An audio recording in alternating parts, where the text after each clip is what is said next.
sobre la situación y perspectivas de la economía colombiana. Pero digamos como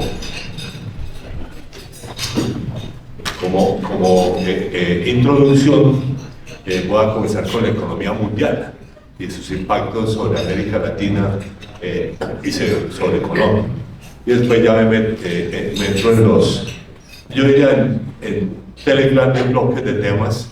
En primer lugar, el que de hecho me tocó a mí manejar como ministro de Hacienda recientemente, que fue cómo reducir los desequilibrios macroeconómicos de la economía colombiana, que eran considerables cuando yo asumí el cargo. El segundo, los tres desequilibrios, que son el de la balanza de pagos, el fiscal y la inflación. Y en segundo lugar, ver el tema de desarrollo de cómo ha sido la evolución de la actividad productiva. Y finalmente, pues un poco algunos análisis de lo que yo considero que hay que hacer en materia de políticas. Entonces, en el contexto internacional, lo primero que uno debe comenzar a decir es que el mundo está viviendo una crisis múltiple. Ese fue el término que el año pasado en el Foro Económico Mundial llamaron la policrisis, la policrisis. Digamos que tiene múltiples manifestaciones. Aquí simplemente algunas me referiré a ellas para concentrarme en los aspectos económicos más importantes. O sea, los elementos más complejos son, digamos, las dos guerras internacionales, la invasión de Rusia a Ucrania, y después este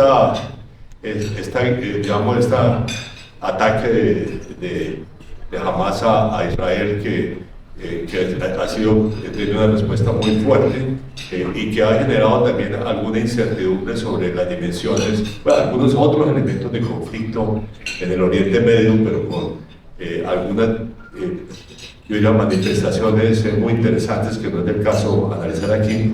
Entonces, la pregunta es si estamos de regreso al mundo bipolar, pero sobre todo lo que sí es absolutamente claro, estamos en un debilitamiento del multilateralismo. El tema económico más importante, que en realidad cual me va a referir, es el tema de que ha habido una desaceleración económica con inflación, con algunos cambios como vamos a ver. En materia de actividad económica, pues digamos, entre los países desarrollados, el efecto ha sido mucho más notorio en la Unión Europea, y Gran Bretaña, notablemente en Alemania, que es la economía que ha sido más afectada, y mucho menos en Estados Unidos. De hecho, el dato de crecimiento del último trimestre del PIB de Estados Unidos, que se dio a conocer ayer o antier, fue muy positivo. La verdad es que Estados Unidos creció más de lo que se esperaba, y en general la expectativa de que iba a haber una recesión en Estados Unidos es un tema que ya se ha eliminado casi del debate, aunque Europa, la Unión Europea sí está en recesión, lleva 7 meses, digamos, con caída de la actividad económica. Ahora, la respuesta de la autoridad monetaria es que es parte de esta complejidad. Ha sido, pues, aumento de las tasas de interés en el mundo entero. Eso para responder a la inflación, pero como resultado de ese efecto, de esa respuesta, pues afecta a la actividad económica, que es un tema que también estamos viviendo acá. Hay poco espacio para políticas fiscales expansionistas. Uno puede decir que Estados Unidos tal vez tiene algo de eso, básicamente por los altísimos niveles de endeudamiento público, que fueron en gran medida acentuados por la crisis del COVID, donde hubo una expansión masiva del gasto público y una baja de los impuestos recaudados, que generaron, pues, un aumento enorme de la deuda pública, más o menos en el mundo entero.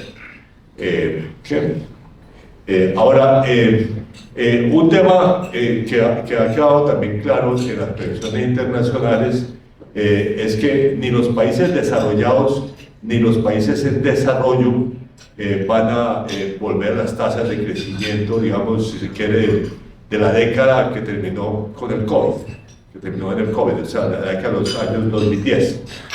Vamos a ver, esa es una proyección más o menos interesante. Les voy a mostrar las cifras que tiene el Fondo Monetario Internacional sobre la materia. Ahora, en el sentido positivo, las tasas de inflación han bajado, aunque en los últimos meses, digamos, muestran algún debilitamiento, y lo que es igualmente interesante, porque el único episodio mundial comparable fue el que se generó en 1979-80 con lo que se llamó el segundo choque petrolero. Entonces, cuando hubo ese aumento dramático de la inflación mundial, la Reserva Federal subió las tasas de interés a los mil demonios, como al 20%, generando una recesión internacional, y dicho sea de paso, la crisis de la deuda latinoamericana, entre otros fenómenos. Ahora, esta crisis, digamos, en ese sentido ha sido menos dramática, que era un poco más benigna, y los niveles de inflación pues no alcanzaron los niveles de entonces. Ahora, los tasas de inflación, como dije, los recientes no son tan positivas, y de todas maneras, aunque hay expectativas de que tanto la Reserva Federal como el Banco Central Europeo comiencen a bajar tasas de interés, eso llegará con un rezago y en forma gradual. O sea, uno podría decir no antes del segundo semestre del año. Esta es un poco la historia del crecimiento de la economía mundial. Como digo, este es el Fondo Monetario, la previsión del Fondo Monetario, un crecimiento del 2.9% este año y el 3%, pero lo que es interesante es que digamos, en el 2010-2019 creció un 3.7% la economía mundial, y la expectativa es que vamos a estabilizar en torno a un 3% a nivel mundial, o sea, un crecimiento bastante. Y eso es tanto de las economías avanzadas como las economías emergentes y en desarrollo. Entre las economías emergentes y en desarrollo, de hecho, la más afectada por una desaceleración permanente es China, mientras que la India, por el contrario, tiene una relación muy viva. Eso, dicho sea de paso, es un tema interesante, digamos, en términos de relaciones mundiales, ¿no? Dado el tamaño de la economía de la China y la economía de la India. Digamos, China se integró al mundo, India no se ha integrado plenamente al mundo. Entonces, ahí hay un tema interesante, digamos, de cuál va a ser el impacto hacia adelante si la India comienza ya a tener un papel más interesante a nivel mundial. Por ejemplo, América Latina prácticamente no exporta nada a la India. Entonces, el comercio con la India es mínimo. Mientras que con China, China es el socio número 1 o número 2 de casi todos los países latinoamericanos. Es la diferencia esencial. Entonces, ahí pues hay un cambio también importante. Yo se paso en torno al tema de si estamos en un mundo bipolar o no, en la reunión de la Relación Internacional de Economía, que muchas gracias por decir que me dieron el premio de uno de los economistas digamos, ilustres de la asociación, que tuvo lugar en Medellín, en EAFIT, en diciembre. La número 2 del Fondo Monetario vino a decir que el mundo ya estaba, que estábamos en otra guerra fría. Mi comentario fue, por favor, no nos metan en una guerra fría, porque en temas económicos nosotros no queremos dejar de comerciar con China. O sea, no podemos tener que escoger entre los países, entre el mundo occidental y China. China es muy importante como socio comercial de muchos países latinoamericanos. Incluso Colombia está subutilizando el comercio con China, mientras que Brasil o Argentina o Chile, digamos, son grandes socios comerciales, mucho más importantes como socios comerciales de China. En fin. Ahora, en el caso de Estados Unidos, pues la inflación básica va para abajo. El último dato es 3.9%, pero usted ve que la inflación total, que fue 3.4% en diciembre, el último dato en realidad es diciembre, digamos, hubo un pequeño aumento, y en realidad la tasa de inflación total de Estados Unidos ha estado más o menos estancada por varios meses. Esto es importante porque, digamos, como la meta de inflación de ellos es 2%, todavía falta mucho y hay mucha discusión entre los miembros de la Reserva Federal de si es oportuno todavía o no. O sea, una fuerte división interna, digamos, sobre si es oportuno no bajar tasas de interés. Entonces, eso no será en el cortísimo plazo. Ahora, Otro efecto que tenemos, otros dos efectos que tenemos nosotros, es el tema del mercado internacional de capitales para nuestras economías. Eso tuvo una contracción severa, vamos a verlo gráficamente, y además se encareció, básicamente como veremos por el efecto del aumento de las tasas de interés de los Estados Unidos, que son la referencia pues, para todos los bonos de deuda pública internacional de nuestra economía y de deuda privada internacional de nuestra economía. Esa situación, sin embargo, da la impresión de que está mejorando. O sea que en enero, digamos, ha habido mucho más emisiones de bonos, y además con un costo más bajo, pero digamos, está por verse, digamos, qué tan estable es el retorno es decir, esto es como parte de este auge financiero que están viviendo Estados Unidos en particular. Ustedes no sé, posiblemente han visto la bolsa de valores de Estados Unidos está subiendo todos los días más o menos, pero además de eso, pues digamos, las tasas de interés de más largo plazo se han moderado. Entonces eso, digamos, ha generado pues un auge financiero interesante. ¿Okay? Y además, debo decir, la inversión extranjera directa ha seguido llegando a América Latina de forma cuantiosa, incluyendo Colombia. Debo decir, si uno lo mide por las cifras del Banco de la República, la inversión extranjera directa aumentó el año pasado. Eso, sin embargo, pues, no captura, digamos, a otros elementos de la inversión extranjera. Entonces, digamos, los bancos de la República registran los giros, o sea, los giros efectivos de inversión extranjera directa. Las cifras totales también tienen que ver con la reinversión de utilidades de las empresas multinacionales, que son las cifras que produce el BNP. Ahora, el comercio internacional también ha tenido una crisis muy fuerte. Se estancó, como vamos a ver gráficamente, y se redujo en términos de valor, y hay unas señales de cambio en la estructura mundial. Ahí, digamos, un poco esa es la historia pues, de si estamos en una guerra fría, en un mundo bipolar nuevamente, porque, digamos, sí hay algunas señales de que se está fragmentando por razones geopolíticas, para ponerlo de alguna manera. Pero es todavía un fenómeno relativamente moderado, y los precios de productos básicos se reducen, aunque varían mucho por tipo de productos. Esa es un poco la historia de las emisiones de bonos de las economías emergentes. Ustedes ven el auge que hubo en el 2019 a 2021, digamos, se frena totalmente en el 2022 y en el 2022 y 2023 las emisiones de bonos de economías emergentes, incluso podría ser como cayeron 40%, algo así. Debo decir que también las de América Latina, que no las tengo gráficamente, pero también cayeron en el año 2022, se recuperaron algo en el 2023, pero todavía siguen siendo menores. Debo decir que en el caso colombiano no hubo ninguna emisión en el 2022, y hubo unas parciales, yo diría, en el 2023, incluso la primera fue la que yo hice como ministro de Hacienda. Ahora, el costo, que es arriba del costo de un bono de 10 años de un país latinoamericano, pues se elevó significativamente, digamos de un 5 a un 8 a 9%. Ahora, cuando uno lo ve y lo descompone los dos elementos que son el bono del Tesoro de los Estados Unidos de 10 años, que es la referencia, y el margen de riesgo, uno observa que en realidad el margen de riesgo no ha sido el factor importante. El factor importante ha sido la tasa de interés de Estados Unidos. Y por eso la moderación, bueno, ustedes ven sobre todo entre agosto y octubre se elevó dramáticamente, un punto porcentual. Después se bajó el último mes del año. Este mes ha sido un poquitico una pequeña tendencia al alza. En todo caso, el entrenamiento es mucho más costoso de lo que era, digamos, antes de y estamos aquí hablando antes de la crisis actual, del 2022-2023, esta que se generó a partir de la invasión de Rusia a Ucrania, la inflación mundial, etc. Y eso más o menos es lo que ocurrió en Colombia, con otro elemento importante. Esta es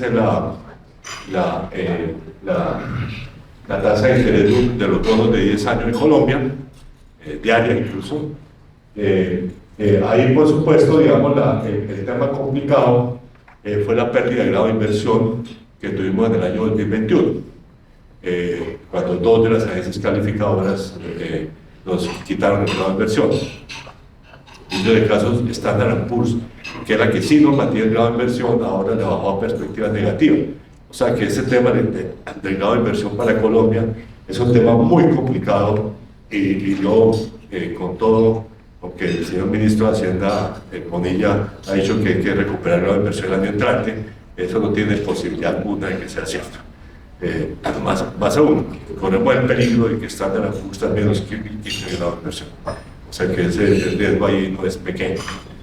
Bueno, en todo caso, digamos, eso generó este aumento de tasas de interés dramáticas. En enero del 2021, la tasa de interés total para un bono de deuda pública era 2.46%. A final del gobierno pasado era 6.83%. O sea, es un aumento bastante significativo.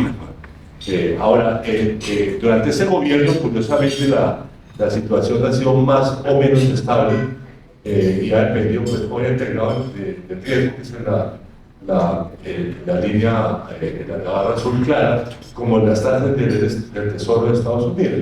En todo caso, el último dato que hay es de 7,5%, o sea, un poco menos que el promedio latinoamericano. No, perdón, no latinoamericano. Y hay unos meses en que ha sido dramático el aumento del grado de inversión, incluyendo los primeros meses del gobierno, que fueron los de la pesadilla que me tocó vivir a mí, entre agosto y octubre, a la cual me voy a referir, y la necesidad de calmar los mercados, etcétera, etcétera, que debo decir que fue el resultado exitoso de mi gestión.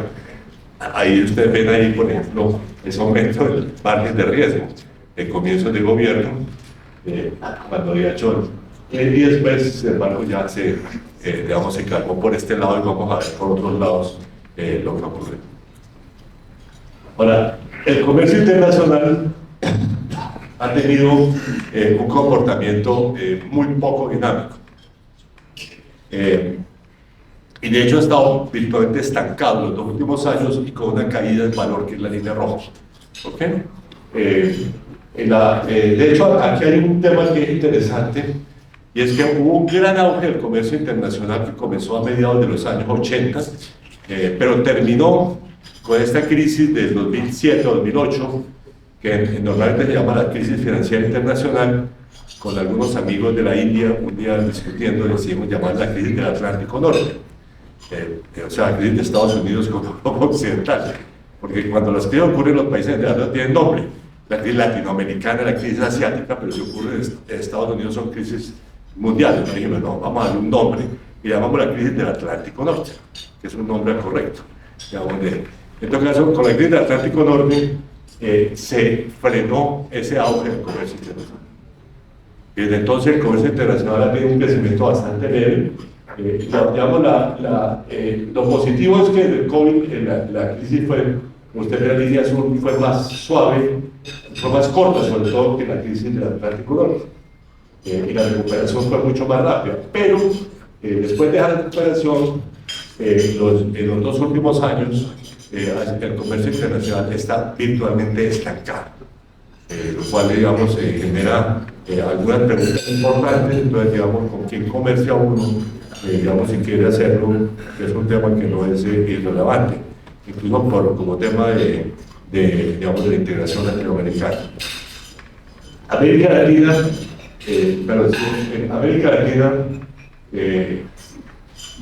siguiente. La América Latina le ha ido un poco mejor. Como la línea roja de América Latina es mejor que la línea azul del mundo. O sea que América Latina le ha ido un poco mejor. Eso dicho sea, pasa un tema ahí dramático, es el tema del comercio con China. Digamos, incluso las exportaciones chinas, que era el gran motor de desarrollo, que, digamos, se han frenado significativamente. Ahora, el otro elemento importante, pues, es la tendencia de los precios de productos básicos. Los productos básicos, pues, el efecto reciente, bueno, hubo este auge que en realidad va de como el 2004 al 2013, 14, digamos, de los precios internacionales de productos básicos, que usted ven ahí con la caída que se dio en la isla Atlántico Norte, pero después viene la caída muy importante que aquí en Colombia nos golpea mucho a mediados del 2014, cuando colapsan los precios del petróleo. ¿Okay? Pero digamos, después hubo esta recuperación o este aumento de precios importante que se dio como resultado de la invasión de Rusia a Ucrania. Uno de los precios energéticos, que son los rojos, pero también los otros, los no energéticos están aquí, pero sobre todo yo resaltaría alimentos, dado también la importancia como exportador de cereales, tanto de Ucrania como de Rusia, que ha sido un tema que no ha sido fácil de manejar políticamente. Para todos esos precios, pero un aumento importante en el 2022, cayó en el 2023, pero digamos, cuando uno lo ve por niveles, vamos a la siguiente gráfica, aquí mi comparación de los precios del 2023 con los dos, con el 2019 para ver antes del COVID, pero el 2011-2013 que es para el auge de precios de productos básicos que veíamos en la gráfica anterior. Entonces, digamos, ¿cómo estamos en precios de productos básicos? Y la respuesta, digamos, sobre todo con 2011-2012 es los energéticos mal. Los energéticos han caído sustancialmente, y esto hablamos del petróleo y del carbón, ¿no? Que son nuestros dos principales productos de exportación, pero digamos, en cambio, interesante, los alimentos son los que se comportan mejor. O sea, los alimentos tienen precios casi comparables a los precios digamos, de ese auge. Y ese es un tema importante, porque nosotros también somos muy importadores de alimentos, de cereales, ¿no? Entonces es un tema importante, digamos, como política nacional, es una política que tenemos que emprender, digamos, de sustituir la importación de alimentos. Ahí abajo tenemos el aumento de precios de países, de las exportaciones de países desarrollados, que es básicamente un índice de productos industriales, que se prende como referencia para mostrar que alimentos están más o menos, o sea, solo ligeramente menos que en 2011-2013, pero en comparación con 2019, los precios de todos los productos básicos sí siguen siendo buenos. Y bueno, y como referencia, aquí estamos en la historia del petróleo, en la historia durante el último año, que ha sido una volatilidad impresionante. Hubo, digamos, esta decisión de la oferta de mediados del año pasado que generaron este auge de precios impresionante, pero después se cayó y se decía que con todo este tema de Gaza con Israel, los precios internacionales del petróleo iban a volver a subir, y la verdad han sido volátiles, pero se han mantenido en un rango relativamente constante, digamos, mucha volatilidad día por día, pero digamos sin llegar a los niveles que habían llegado por allá en octubre del año pasado, cuando alcanzaron pues, precios extraordinariamente altos. Esto, digamos, es también importante porque la perspectiva, yo diría, es de los precios del petróleo realmente muere. Bueno, para terminar, simplemente mencionar que la crisis tiene muchas otras dimensiones. Aquí simplemente las menciono, el resalvo, alcanzando objetivos de desarrollo sostenible de las Naciones Unidas, el cambio climático y los desastres naturales que estamos viviendo nuevamente aquí, ahora con todos estos incendios, la crisis de abastecimiento del agua que tienen muchos países del mundo, y las pocas inversiones que están haciendo en muchos de esos temas, la polarización política en muchos países, incluyendo el nuestro, protestas sociales y debilitamiento democrático, migraciones irregulares masivas, que es un tema que también nos afecta, ahora puede ser migración a través del Darién, con destino a Estados Unidos, más los colombianos que migran irregularmente a Estados Unidos. Esto es un tema, una curiosidad, pero 10 años de oro, pero que nunca hablara de migrantes ilegales. Es un concepto de error. Migrantes irregulares. O sea, migrantes irregulares, no ilegales. Nunca nadie es ilegal. La migración irregular masiva. Y cambios históricos de varios campos, el tema de la cuarta revolución industrial, la inteligencia artificial, que fue el gran tema de Davos este año, y los cambios demográficos masivos que hay en el mundo, la caída de la población china, por ejemplo, pero también el envejecimiento de la población europea, incluso el hecho de que aquí en Colombia ya vamos a tener un proceso de envejecimiento muy importante, y el hecho de que la única región del mundo en donde la población sigue creciendo mucho es África subsahariana. El mundo, curiosamente en términos de población, va a depender cada vez más de África. Quizás pues, como el hombre, el Homo sapiens viene de África, quizás una contribución histórica adicional de África al mundo. Esta es la puede dar como agüita. Bueno, habiendo dicho esto, veamos un poco entonces la historia de la economía colombiana. Si comienzo con el tema de los desequilibrios, digo yo porque este fue el tema más complejo que incluso me tocó manejar en mis nuevos 9 meses como ministro de Hacienda de este gobierno. Entonces, y en esta materia, pero muy buen servicio, y mejorable el servicio. Gracias.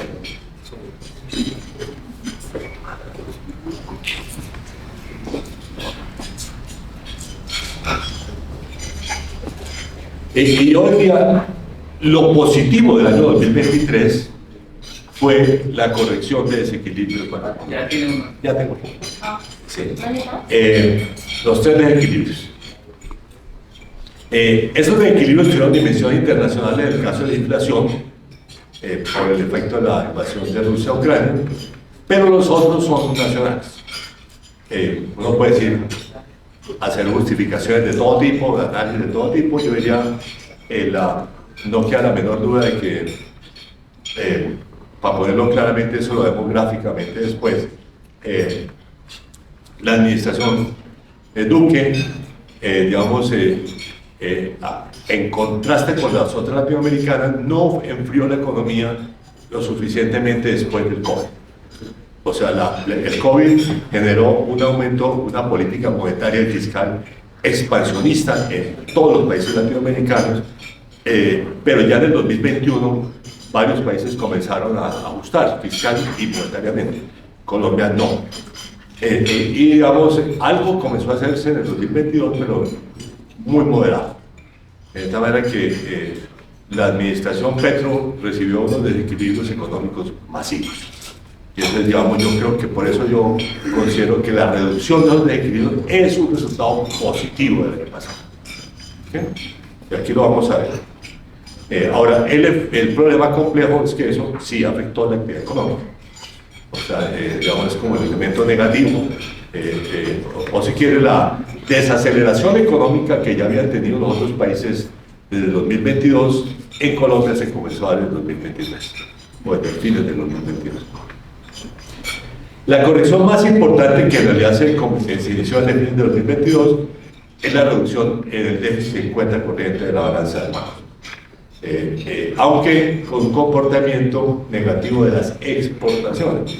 O sea, lo que fue, como vamos a verlo gráficamente, fue una reducción masiva de importaciones.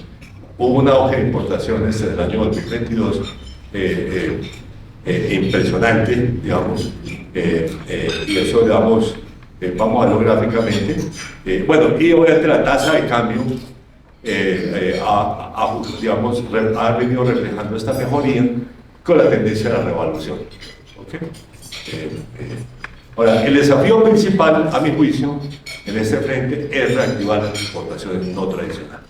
O sea, para poder reemplazar, obviamente, el carbón que está cayendo dramáticamente en el mundo entero, y el petróleo que por precio, digamos, está siendo afectado también, como ya vimos. ¿Sí? Entonces, vemos gráficamente, digamos, ustedes ven que el déficit de cuenta corriente de balanza pago el año 2022 fue el 6.2%, entre el 2021 había sido 5.6%. Simplemente, como comparación, usted ve que el único año comparable fue el 2015. ¿Ok? Pero el 2015, pero había una diferencia esencial. En 2015 habían colapsado los precios del petróleo. En 2022 había un gran auge de precios del petróleo. O sea, era un déficit absolutamente injustificado en su magnitud y por lo tanto había que corregir y corregirlo sustancialmente.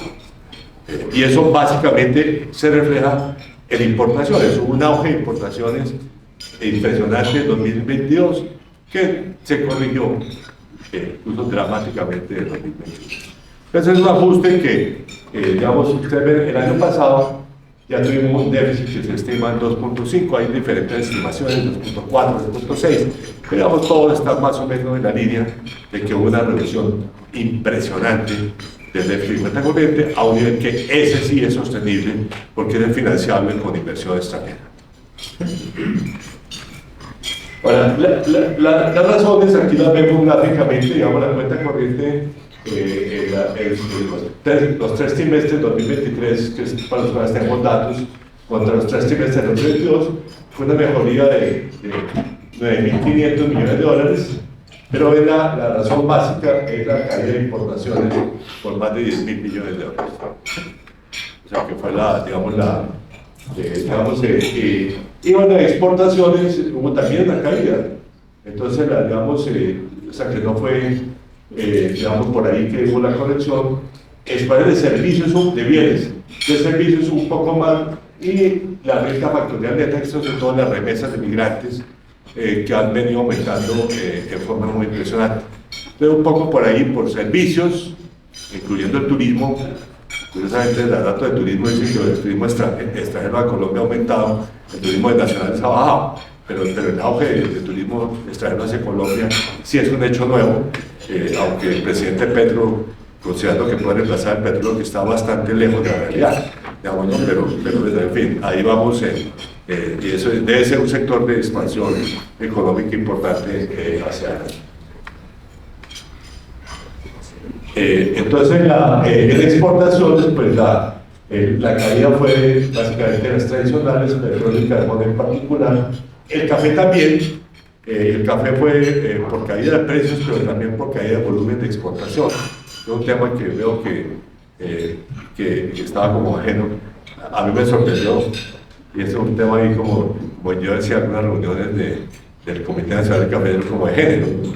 Tema de género, porque digamos decía que la niña es adversa para la producción de café y el niño tiene un efecto positivo. No sé por qué pero por el diagnóstico patológico, entonces la niña afectó negativamente la producción de café, pero el niño está generando ahora una reactivación de la producción de café. Entonces, es una curiosidad. Pero las no tradicionales que prácticamente no aumentaron nada.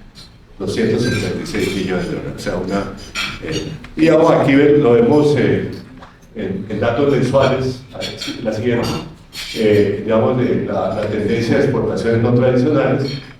Esos son promedios trimestrales, digamos, a fines de cada mes,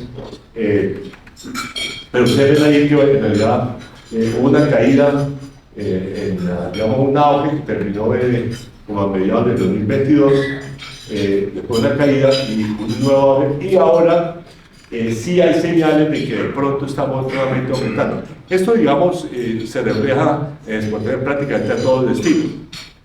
Por ejemplo, la expectativa de que las relaciones con Venezuela nos iban a generar un gran auge exportador se materializaron en el 2022, no en el 2023, donde prácticamente se quedaron estancadas. ¿Okay? O sea, ahí, digamos, hay un tema general, digamos, que es de una política, y sobre eso vamos a ver que es central en la política económica, que es la exportación no tradicional. Hay un tema positivo, debo decir, son las zonas francas que sí han aumentado significativamente la exportación. Y bueno, el reflejo sobre la tasa de cambio, ven ustedes ahí el aumento que hubo el año pasado y la caída que ha habido este año. Esta es la tasa de cambio real, o sea, ajustada por inflación. Si a mí me preguntan, a mí me preguntan los periodistas que si considero que la tasa actual es buena, yo digo, a mí no me gusta tan bajita, precisamente porque tengo para mí el objetivo tiene que poner no tradicional, entonces que es atractivo como tasa de cambio. Yo soy en la línea no sé, una tasa de cambio por lo menos de 4.100, 4.200 y no eran 3.900 que la gente vendió. Ahora, entonces, en materia externa, bien con el tema de las exportaciones no tradicionales. En materia fiscal, las cuentas fiscales también fueron en la dirección correcta el año pasado.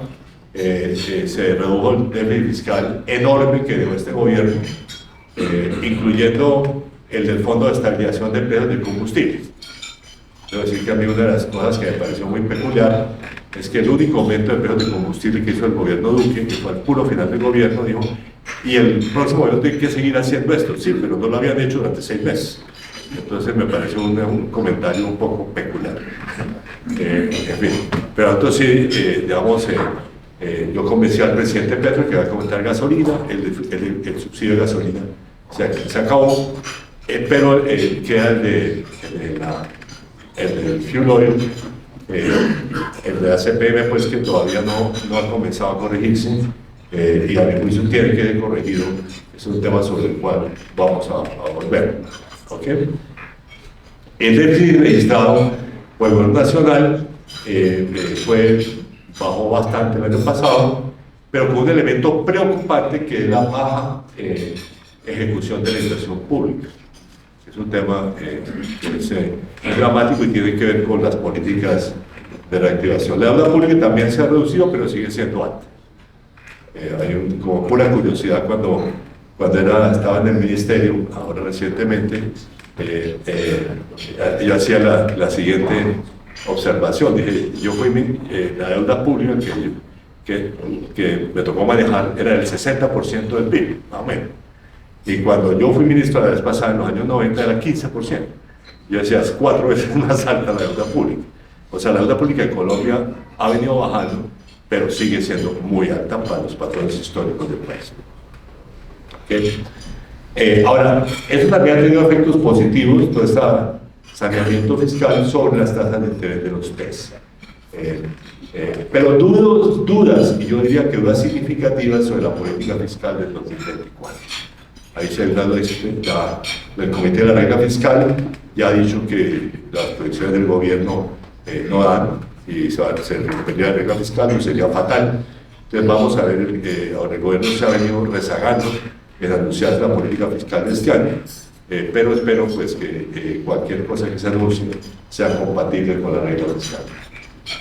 Sí, ahí vamos aquí simplemente eso no alcanza a ver los números, pero el balance total del gobierno fue una reducción, bueno, en el gobierno nacional central fue una reducción del 5.3 al 4.3 del déficit fiscal, pero el del sector público consolidado fue de 6.5 a 3.3. ¿Okay? O sea, por muchos lados, digamos, hubo una reducción significativa del déficit fiscal. Digamos, en el 2021 había sido aún más alto que en el 2022. O sea que la tendencia sí ha sido, digamos, a la reducción de... Y cuando uno ve, en el caso del gobierno nacional, las fuentes, adelante, eso, como digo, estos datos van a tener que ser revisados ahora que tenemos el gobierno nacional tiene que hacer los anuncios. Pero vamos, lo que es positivo, digamos, de esta reducción del 5.3 al 4.3 es que, digamos, fue por el lado de ingresos, y eso permitió, digamos, un aumento del gasto primario sin fondo de estabilización de precios de combustible, ¿okay? Que, digamos, aumentó del 16% al 17.6%. Eso me parece que es muy importante porque sí hay una cantidad de gasto público que estaba rezagado. De hecho, el gasto había sido el 19.7% en el 2021. ¿Okay?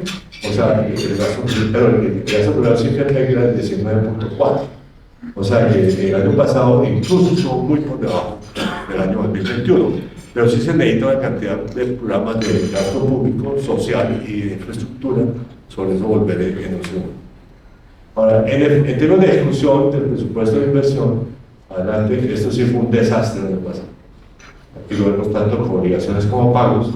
Es el peor, es mucho peor que todos los años anteriores. Eso curiosamente ayudó al déficit. sea que la cifra de déficit fiscal posiblemente fueron menores porque no se ejecutó, pero es fatal porque esto sí ha sido un factor que contribuyó a la desaceleración económica del año pasado. Por lo tanto, es un tema que tiene que ser corregido este año. Y la deuda ha venido bajando, como se ve, digamos, de la deuda bruta era más del 65% del PIB, ha bajado menos del 60%, y la deuda neta menos del 55%. Esto es positivo, pero reitero, esto sigue siendo mucho más alto que los patrones históricos. Aquí tenemos desde el 2014, pero si se ve para atrás, el resultado sería igualmente dramático.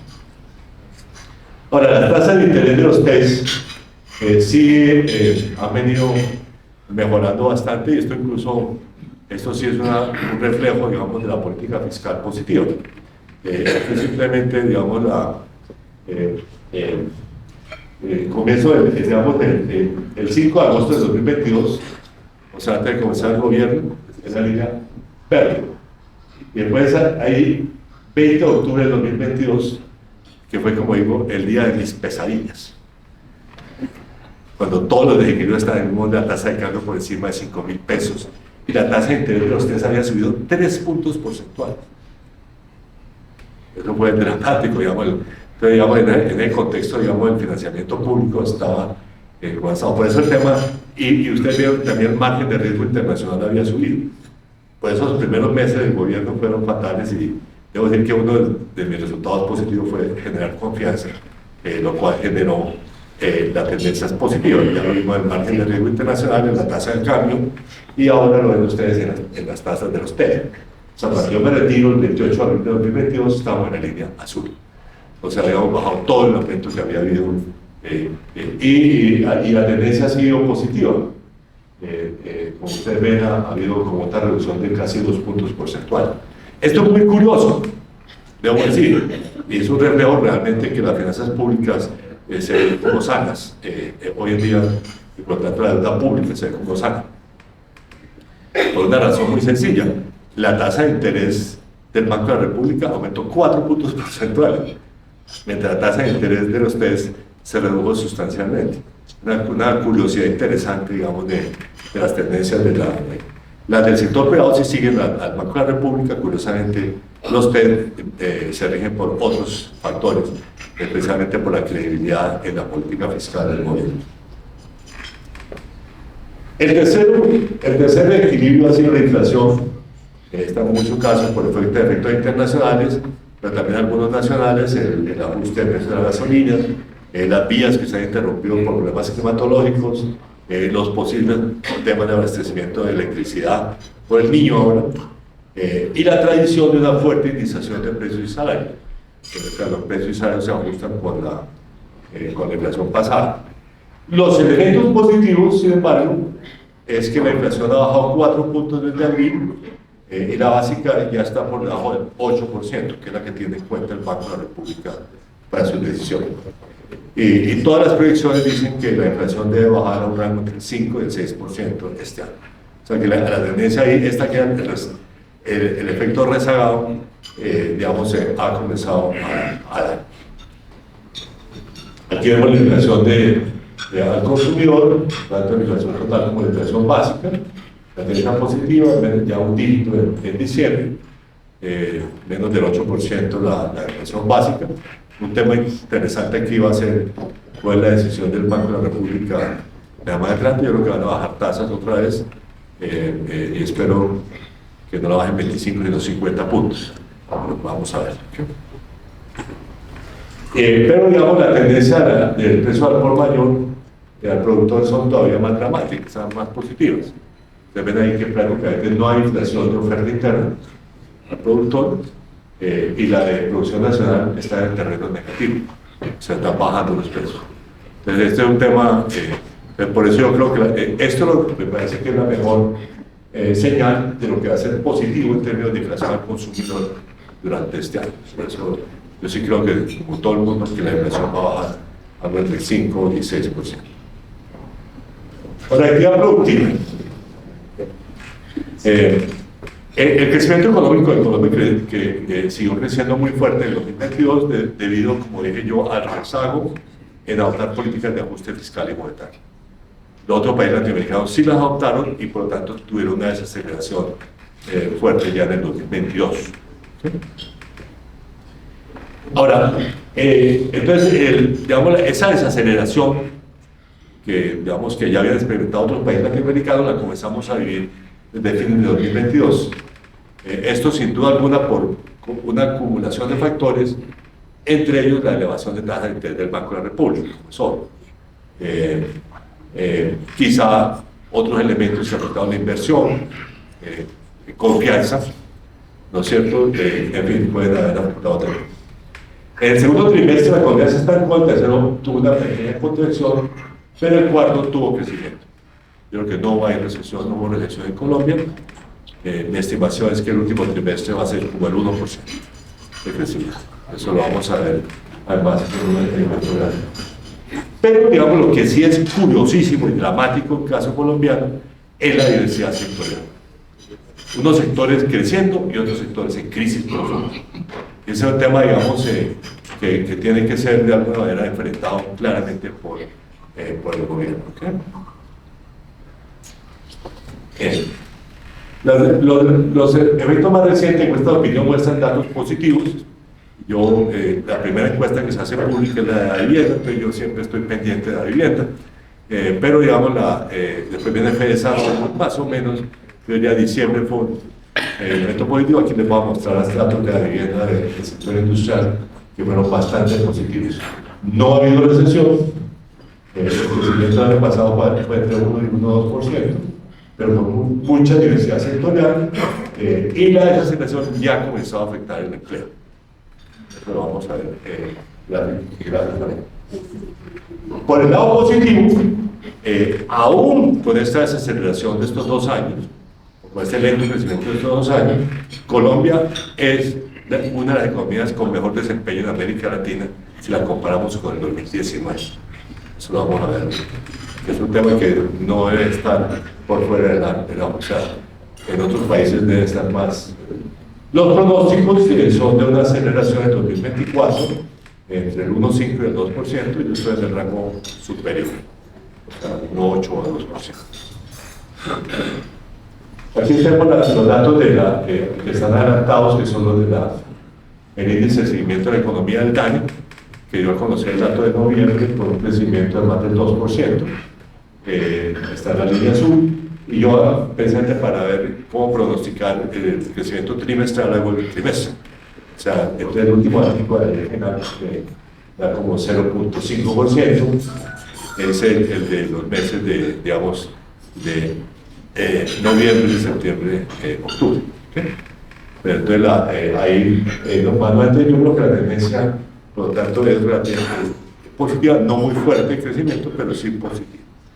Ahora, el dramático, el efecto es dramático, la comparación por sectores, que es lo que tengo en esta gráfica. Aquí cojo los terceros trimestres de 2023 y 2022, pero esto, digamos, si lo hacen con el índice de seguimiento de la economía, más o menos de ahí. ¿Qué es lo que demuestra esto? Demuestra que hay sectores creciendo, el sector primario, el agropecuario y la minería, más aún, el agropecuario está creciendo aún más ahora, digamos, de acuerdo con los datos recientes. Hay positivo, servicios públicos, electricidad, gas y agua, positivo, sector financiero, y después administración pública. Son sectores que crecen. Negativos, el peor de todo es la construcción. La construcción tanto en vivienda como en obras civiles. Donde tenemos el sector más afectado. Industria manufacturera, que puede ser comercio, precisamente información y comunicaciones, que no son excesivas para el terreno positivo en el último trimestre. Esto, yo no me recuerdo casi que en ningún año con esta diferencia tan notoria entre sectores. Entonces eso demuestra que aquí tiene que haber unas políticas sectoriales para manejar, digamos, y ver qué se puede apoyar en los distintos sectores más afectados por la crisis. Ahora, el dato de la vivienda, el día agregado de la vivienda sobre la industria manufacturera, miren la tendencia positiva que tuvo en diciembre, en realidad tanto en noviembre como en diciembre. Ahí pongo la línea por en 50 porque esa encuesta de opinión 50 es que permanece igual. Por encima es que mejora, por abajo es que se deteriora. Entonces yo ahí veo algunas señales positivas. Hay unas señales positivas como el índice de actividad económica, el seguimiento de actividad económica del DANE, este dato, los datos de exportación no tradicionales que también mostraron una tendencia positiva. Digamos, no es que sea muy fuerte, pero son todos los indicadores de que vamos a tener efectivamente una reactivación. Ahora, el empleo sí está siendo afectado. Entonces ese dato de esa gran publicidad del gobierno y que, claro, cuando compara con el mismo mes del año anterior, sigue siendo positivo, pero ustedes ven que, no sé, de septiembre a octubre vamos a tener una tendencia negativa. Estos son los datos de población ocupada que ha venido bajando, y esos son los datos de la tasa de desempleo ajustado por factores estacionales que ya lleva 3 meses al alza. Y de hecho en noviembre ya estuvo por encima del 10%. Entonces mi predicción, vamos a tener otra vez desempleo de 2 dígitos este año. Eso hace aún más urgente la reactivación y el enfoque sobre el empleo. Para los pronósticos de crecimiento económico, esto varía mucho. Aquí tengo varios pronósticos, casi que uno puede decir del mes que se hace, depende la virtud de la fortaleza. Entonces, del indicador, por ejemplo, ahí creo que el mejor de todos, por ejemplo, el del Fondo Monetario, que tiene 2% de crecimiento. Pero los datos se hicieron en septiembre, cuando la actividad económica, los datos no eran malos, no eran tan malos, digamos. En cambio, por ejemplo, los de CEPAL para este año se hicieron en noviembre, cuando teníamos esa caída tan fuerte. Bueno, dicho sea de paso, como sea, digamos, el año pasado tuvimos un crecimiento del 1.2, o entre 1 y 1.2, y este año todas las previsiones son entre 1.5 y 2%. Debo decir algo.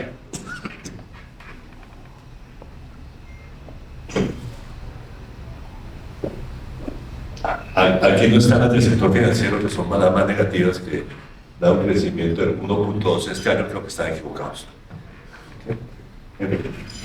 Ahora, si los comparamos con el año 2019, o sea, tenemos en cuenta, digamos, todo el ciclo de desaceleración de la otra economía en 2022, mientras la economía seguía creciendo mucho, nuestra desaceleración tardía, etcétera, etcétera.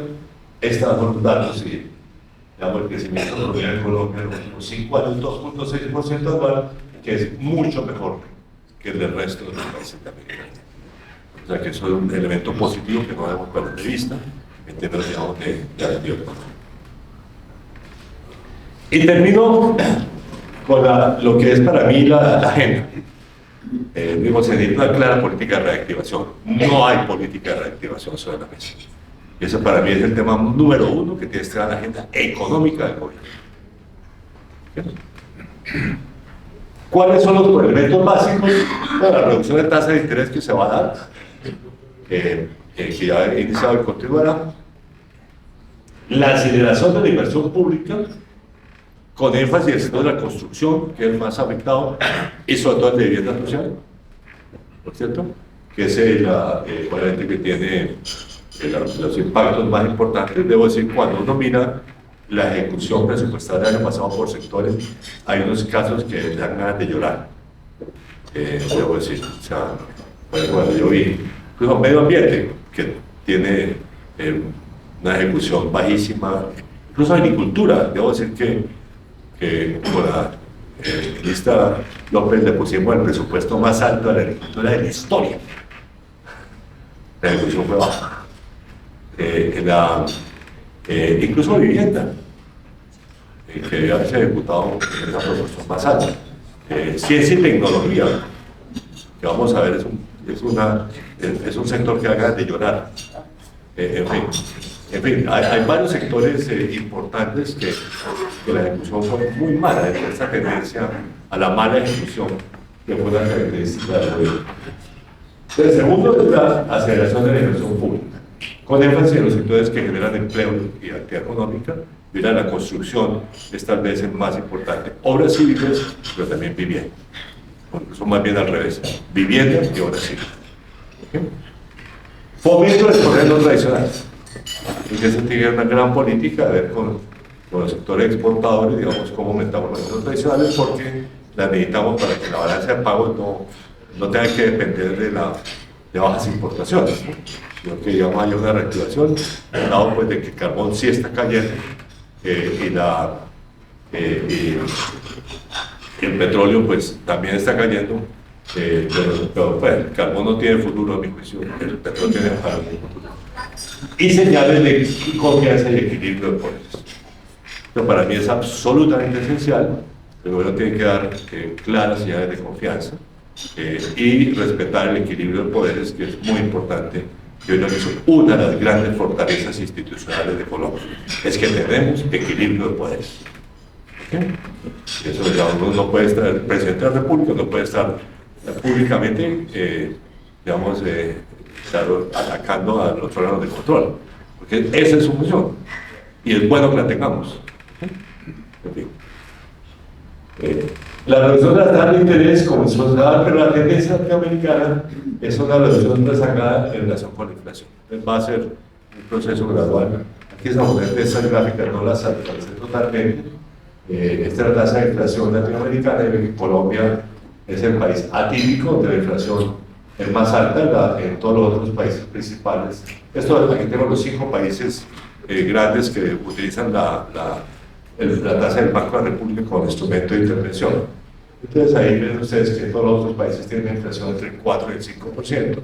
Eso es lo que vamos a tener posiblemente hacia el final de año, pero Colombia pues sigue teniendo la tasa más alta.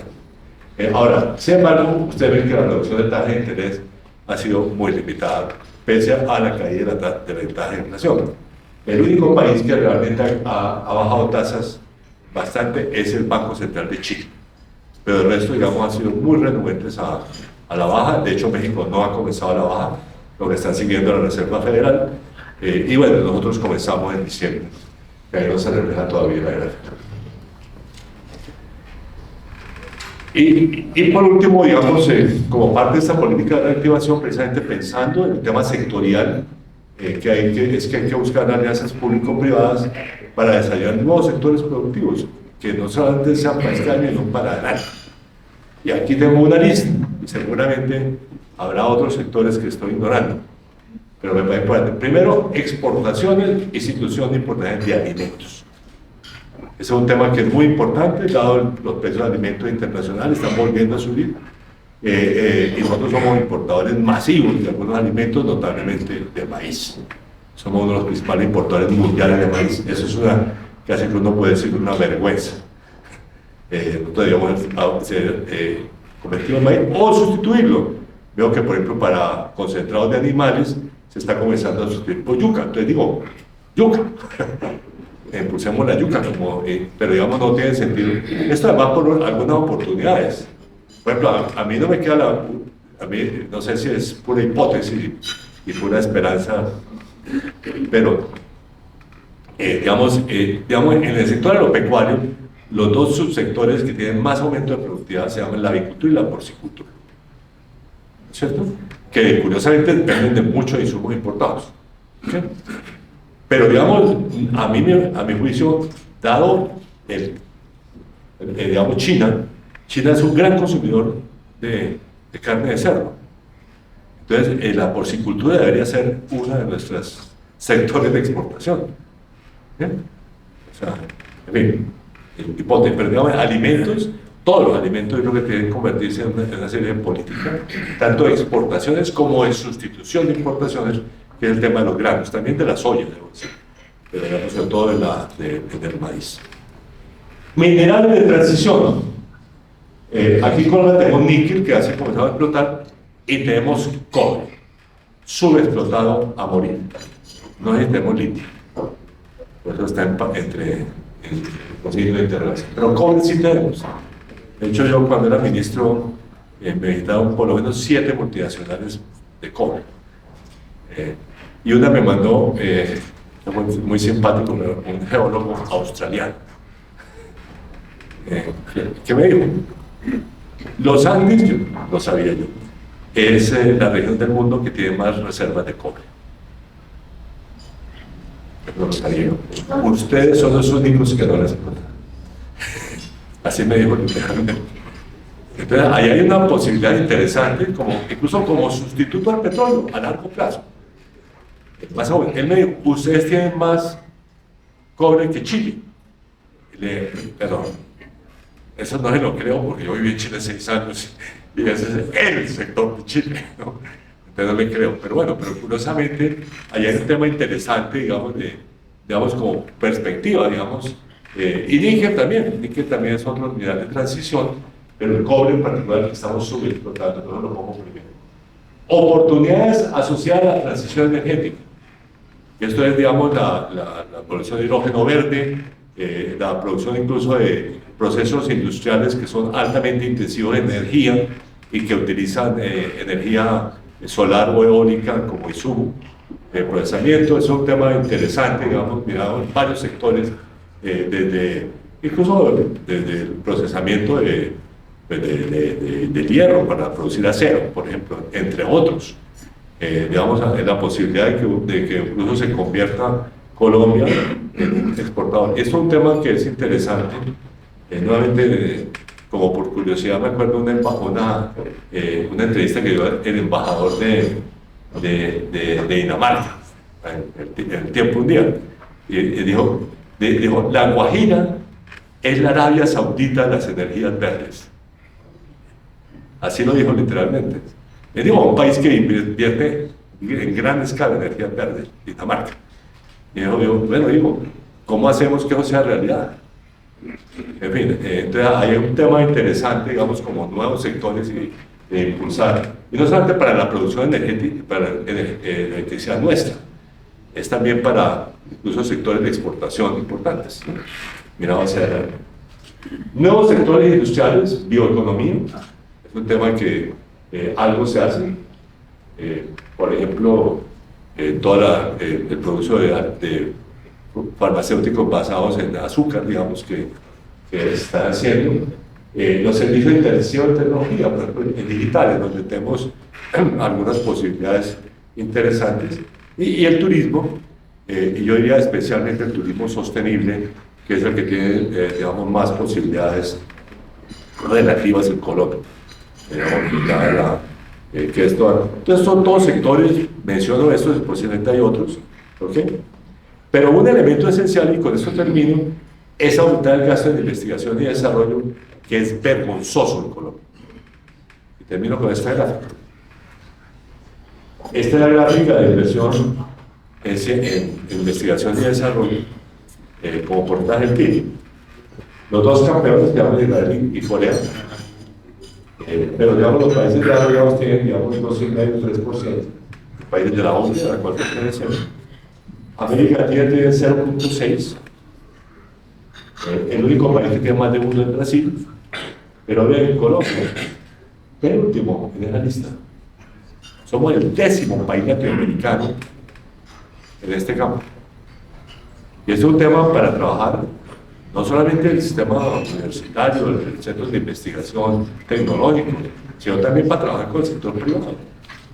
A ver cómo se puede precisamente a través de investigación propia de las empresas apoyadas por el Estado en investigaciones, como en todo el mundo, digamos, desarrollar precisamente nuevos productos interesantes. Esta para mí, como ustedes ven, para mí la agenda tiene que ser una agenda de desarrollo productivo. Esa es, digamos, la agenda que veo que falta. Yo veo realmente en esto mucho. Hay esa política de reindustrialización que fue aprobada en diciembre por el COMPES.